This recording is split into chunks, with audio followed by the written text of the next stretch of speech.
انہوں نے یہ لفظ میں نے پہلی بار سنا ہے. Master proxy is TTA as well as اسلامی امارت, وہ خود کو کہتے ہیں Afghanistan, they are the incumbent government right now, عبوری حکومت ہے. اگر اگلی بار ان کو یہ کہہ دیا گیا ہے کہ اس بار ماسٹر پراکسی کی خیر نہیں ہے, تو ظاہر ہے you are going to take out their main leadership either from Kandahar اور فرام پکتیکا اور کنڑ. پھر فرق کیا ہے اکتوبر میں اور اب میں, فرق کیا ہے؟ یہ دیکھیں اکتوبر بالکل ویسے کا ویسے چلتا رہے گا. نہیں, اکتوبر میں یہ فرق تھا کہ پاکستان کو ایک دکھ ضرور ہوا, کیونکہ مولوی امیر متقی ان کے وزیر خارجہ دلی میں تھے, اور ان کے دلی میں ہوتے ہوئے یہ اٹیک انیشیٹ کیا گیا پاکستان پہ, ہمیشہ کی طرح وہی انڈین فورسز کی طرح رات کی تاریکی. تب بھی انہوں نے اٹیک کیا, ہم نے ریئیکٹ کیا, آپ بھی کیا تھا, ہم نے ریئیکٹ کیا, تو ہم ریئیکٹ کرتے رہیں گے. لیکن ہمارا پریسیجن سٹرائک جو میتھڈ ہوتا ہے وہ ہمیشہ یہ ہوتا ہے, and once again our hands are tied because of the civilian population, کہ پاکستان کولیٹرل ڈیمیج میں یقین نہیں رکھتا. آج ہم اگر اپنی پالیسی اسرائیلی فورسز کی طرح کر دیں, یا ہم چلے جائیں دوسرے ممالک کی طرح جو ٹیک آؤٹ دی اینمی کرتے ہیں, صرف یہ ان کا اپنا وہ ہوتا ہے. تو نہیں ہے نا. میں ذرا اس معاملے میں معذرت کے ساتھ کہوں گی, پاکستان اور افغانستان کے معاملات میں آپ اپنے سارے کارڈز یوز کر چکے ہیں. Kinetic is the last one. What if I سے دیٹ؟ نہیں, میں اس میں مزید بحث بھی ہو سکتی ہے. میں اس پہ میں چشتی صاحب سے پوچھنا چاہتا ہوں. چشتی صاحب دیکھیں, بہت ساری چیزیں ہوتی ہیں نا, کائنیٹک بھی ہے ایک, جس طرح وہ رجیم کھڑی ہے اس کا ایک فائنینشیل فلو ہے, اس کی ایک ڈپلومیٹک کنیکشنز ہیں خلیجی ممالک کے ساتھ ہیں, امریکہ کے ساتھ ہیں, پھر اس کے بعد ان کا ایک انفراسٹرکچر ہے, ٹیررسٹ انفراسٹرکچر جس کو آپ کہتے ہیں, پھر لیڈرشپ ہے, اور وہاں ان کے مخالفین بھی ہیں افغانستان میں. ہم اپنے آپ کو کسی بند گلی میں لے گئے ہیں جہاں پہ طالبان کے ساتھ ہم نے اپنے آپ کو اوور کمٹ اتنا کر لیا ہے کہ اب ہم کسی اور پولیٹیکل فورس کے ساتھ یا وہاں جو بھی ہے ان کے ساتھ نہ ہم بات کر سکتے ہیں, نہ وہ ہم پہ اعتبار کرتے ہیں. اس لیے ہمارے آپشنز محدود ہو گئے ہیں کہ ان کو نکالنا بھی نہیں ہے اقتدار سے, اور ان کو مضبوط بھی نہیں ہونے دینا. کیا یہ درست ہے؟ نہیں ابصار صاحب, میرا نہیں خیال کہ ہم کسی بند گلی میں گئے ہیں, اور نہ ہی ہمیں جس کو کہتے ہیں we have not run out of options. Sameera یہ بتائے گا, جو ان کا فائنینشیل فلو ہے وہ نہیں رکے. ہم نے دوسرے پولیٹیکل گروپس کے ساتھ بات نہیں کی, ہم نے ان کو مضبوط نہیں کیا جو کر سکتے تھے. سپلائی لائنز ان کی ہم نہیں کاٹ سکے, جو گلف کے کنٹریز ہیں ان کو ہم کنونس نہیں کر سکے. میں تو یہ چیزیں کویسچن کروں گا.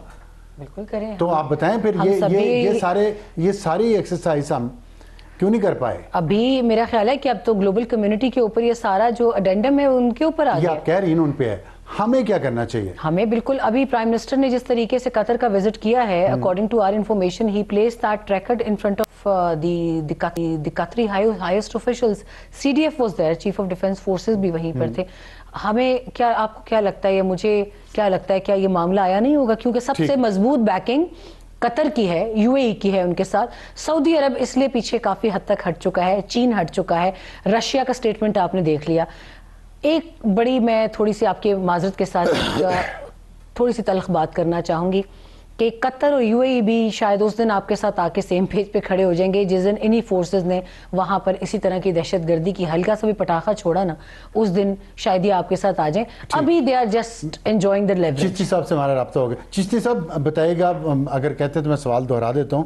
مجھے یہ جاننا ہے کہ فائنینشیل فلو جو ہے ان کا وہ کیوں نہیں رک پا رہا؟ ہم دوسرے ممالک کو کنونس کیوں نہیں کر پا رہے اپنے موقف پہ, تاکہ ان کی لیڈرشپ پہ کوئی پابندیاں لگیں, کوئی ان کی وہ اسکرو ٹائٹ ہوں؟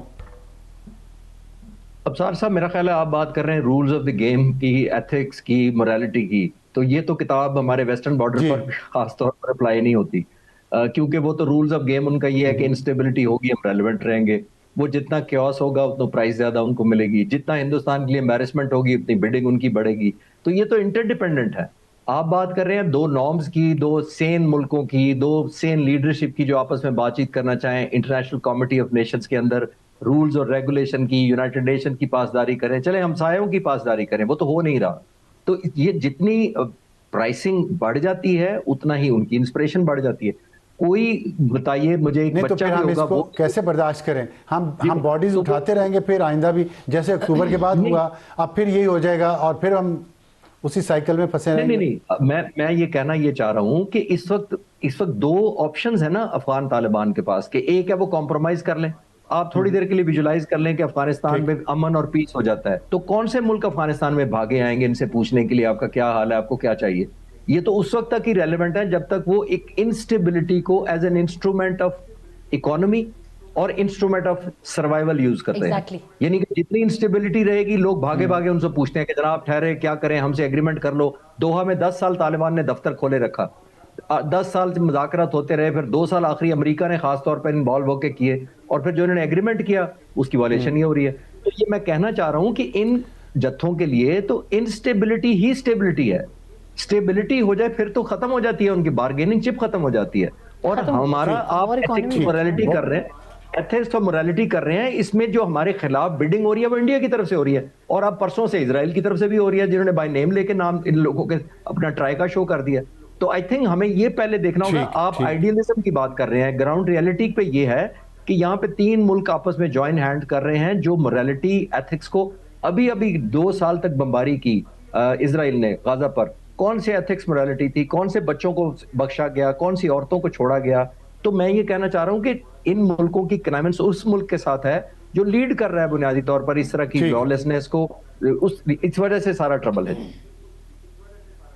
ٹھیک ہے, بہت شکریہ خالد چشتی صاحب. سمیرا آخر میں ایک مختصر بتا دیں کہ چشتی صاحب نے بات کی ہے کہ انسٹیبلٹی رکھنا ان کے مفاد میں ہے, ہم کیوں ان کے مفاد کو پورا کریں, ہم کیوں نہیں ختم کر دیتے یہ انسٹیبلٹی؟ آپ اسی طرف جا رہے ہیں. آپ نے اگر جا رہے ہیں نا, اکتوبر سے جا رہے ہیں, آپ ان کی پہنچیں گے کب؟ دیکھیں اس میں ابصار صاحب, اب اگر آپ کا کسی کے ساتھ کوئی مخاصمہ آتا ہے, میں آ جاتی ہوں آپ کو کہتی ہوں چلے فار آر سیک آپ نہ کریں, آفس کے لیے آپ نہ کریں, آپ ذرا بیٹھ جائیں بات کر لیں. آپ نے بھی تو یہی کیا ہے, سعودی عرب, ترکی, دوحہ, قطر, ہر جگہ سے آپ کے پاس ہمیشہ روکنے کی کال آئی. جب آپ کو مجھے پتا ہے کہ یہ صاحب ایسے ہی ہیں, پھر میں آپ کی بات کتنی بار مانوں گا؟ آپ نے یہی بات کی اب اپنے تمام تر انٹرلوکیٹرز کو کہ ٹھیک ہے اب ہم بیٹھ رہے ہیں, اب آپ کی ذمہ داری آپ لاتے ہیں کہ نہیں. اب وہ آئے ہیں کیا؟ کل سے کسی نے کال کیا آپ کو؟ سعودی وزیر خارجہ کے ساتھ ہماری بات ہوئی اور مجھے نہیں لگتا کہ اس میں بھی پاکستان نے سرنڈر کیا, کیونکہ وہ سب جانتے ہیں. دوسری بات میں کوئکلی آپ کو بتا دوں, رینٹ اسٹیٹ پر کوئی ملک چلا جائے نا وہ واپسی نہیں کرتا. بہت شکریہ. رجیم چینج ہی اس کا ایک آپشن ہے. سمیرا خان صاحب, رجیم چینج ہی ایک آپشن ہے.